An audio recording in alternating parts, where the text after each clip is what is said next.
गंगा ने कलयुग में नया अवतार ले लिया।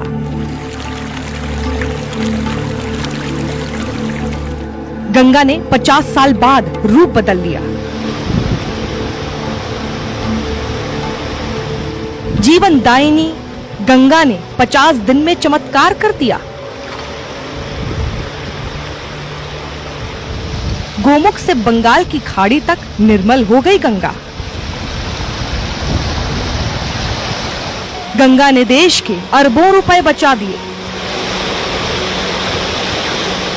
कलयुग में पहली बार नई गंगा के दर्शन कीजिए। इस वक्त आपके सामने गंगा का जो रंग है वो आपने शायद ही पहले देखा हो। कल कल करती गंगा की ये आवाज सिर्फ अविरल धारा का बहाव नहीं बल्कि पतित पावनी के दिल की आवाज भी है। गंगा के इस शोर में आपको उसकी मुस्कान नजर आएगी। हम इंसानों ने पिछले 50 साल से ज्यादा वक्त से गंगा के आंचल में जो जहर भरा था उसे गंगा ने सिर्फ 50 दिन में खुद ही साफ कर लिया। अब गंगा मैली नहीं है। अब गंगा के पानी में खतरनाक प्रदूषण नहीं है। अब गंगा सच में निर्मल है।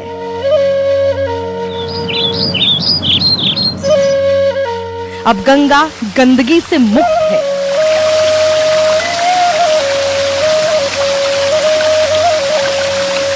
गंगा अब जाकर सही मायनों में अविरल है। गोमुख से निकलने वाली गंगा का जल अब शीशे की तरह साफ है। अब वो पहाड़ों पर पहले से ताकत से टकराती है। पहाड़ों से मैदानी इलाकों में उतरते समय गंगा अब ज्यादा इछलाती है। गंगा का शोर अब दूर से ही सुनाई देता है। जैसे ये नदी खुद कह रही हो कि हाँ, अब मैं अपने ही जल में सांस लेकर जिंदा रहने के काबिल हो गई हूँ। अब एक बार फिर मेरी तुलना अमृत से हो सकती है। अब एक बार फिर मैं सही मायनों में जीवन दायिनी बन सकी हूँ।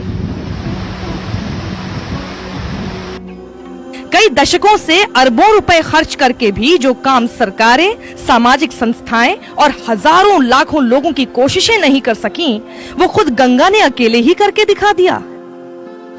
आप ये जानकर हैरान रह जाएंगे कि लॉकडाउन के 50 दिन में जिस वक्त आप घरों में थे, उस समय मां गंगा खुद को साफ करने के मिशन पर थी। हर रोज गंगा का पानी पहले से ज्यादा शुद्ध होने लगा। यकीन मानिए, सिर्फ 50 दिन में गंगा में गंदगी की मात्रा 500% कम दर्ज की गई। इसकी वजह से गंगा जल को एक बार फिर बी कैटेगरी से ए कैटेगरी का दर्जा मिल गया है। वैज्ञानिकों का मानना है कि गंगा जल में घुलने वाले केमिकल और गंदगी की मात्रा में भारी कमी की वजह से ऋषिकेश में इसे डिसइंफेक्ट करके पानी के लिए उपयोग किया जा सकता है। ये निर्मल गंगा जल देखकर आपके मन में ये सवाल उठ रहा होगा कि इंसान की कोशिशों के बिना ही ये भागीरथ जैसा चमत्कार कैसे हो गया? तो इसका जवाब गंगा जल की तरह साफ है। गंगा जल को निर्मलता के लिए किसी इंसान की जरूरत नहीं। नदियों की दुनिया में सबसे अलग और सबसे ऊंचा स्थान रखने वाली कुदरत की ये सबसे बेमिसाल नदी बहुत ताकतवर है। इसके पानी की एक एक बूंद पाप से लेकर प्रदूषण तक खुद लड़ती है। इंसानों ने तो बस घरों में बंद रहकर और गंगा से दूर रहकर इसे अपना काम चुपचाप करने दिया। गंगा में जैविक ऑक्सीजन मांग यानी बीओडी का स्तर कम हुआ है। यानी पहले की तुलना में गंगा के पानी में ऑक्सीजन बढ़ा है। गंगा जल में टीडीएस की मात्रा पहले से काफी कम हो गई है। नदी में बहने वाला प्रदूषण कम हुआ है, जिससे जल की शुद्धता बढ़ी है। अब गंगा जल पहले के मुकाबले 40 से 50% शुद्ध हो चुका है। फैक्ट्रियां बंद हैं, जिससे जहरीले केमिकल वाला पानी गंगा में फिलहाल नहीं जा रहा है। देश भर के गंगा घाटों पर लोगों की भीड़ नहीं है। गंगा का पानी इतना शुद्ध हो चुका है कि अब ऋषिकेश के अलावा हरिद्वार में भी गंगा जल पीने योग्य हो रहा है। पर्वतों से निकलकर गंगा जब पहली बार मैदानी इलाकों की धरती पर कदम रखती है तो उसका पहला पड़ाव होता है ऋषिकेश।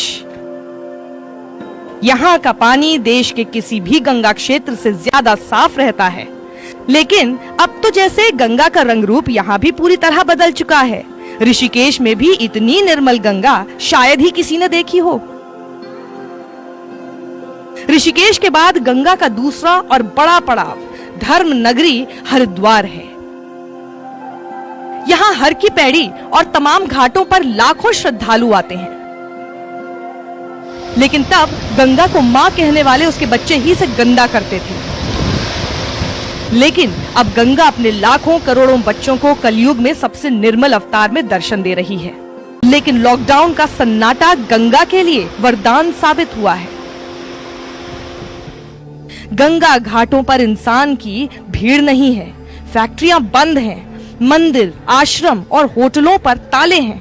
गंगा से जीवन यापन करने वाले तमाम लोगों को नुकसान तो हो रहा है, लेकिन गंगा को इसका खूब फायदा मिल रहा है। गंगा का मूल स्वरूप हम इंसानों ने ही छीन लिया था, फिर इंसानों ने ही इसे साफ करने का मिशन शुरू किया। उत्तराखंड से बंगाल तक गंगा 2500 किलोमीटर अविरल बहती है। गंगा 29 बड़े शहर, 23 छोटे शहर और 48 कस्बों से गुजरती है। 1986 में गंगा की सफाई के सरकारी प्रयास शुरू हो गए थे। 1986 से 2014 तक गंगा की सफाई पर 4000 करोड़ खर्च हुए। 4000 करोड़ रुपए खर्च करके भी गंगा 20% भी साफ नहीं हुई। अब इंसानों की भीड़ और प्रदूषण ना होने से गंगा खुद साफ हो गई। गंगा हर जीव के लिए जीवनदायिनी मानी जाती है, लेकिन उसी गंगा से जब इंसान दूर हो गए तो गंगा अपने मूल स्वरूप को दशकों बाद हासिल कर सकी है। अब गंगा निर्मल है, स्वच्छ है, प्रदूषण से मुक्त है। इसका पानी कुछ जगहों पर पीने लायक भी हो चुका है। अपने बच्चों से गंगा की अब ये गुजारिश है कि उसने इंसानों की मदद के बिना ही खुद को साफ तो कर लिया है, लेकिन अब इस देश के लाखों करोड़ों लोगों की जिम्मेदारी है कि अपनी जीवनदायिनी मां के स्वरूप को यूं ही बना रहने दें। उसके खुद के किए गए चमत्कार को दूर से ही नमस्कार करें, ताकि कलयुग में भी गंगा ऐसी लगे जैसे शिव की जटाओं से बह रही है।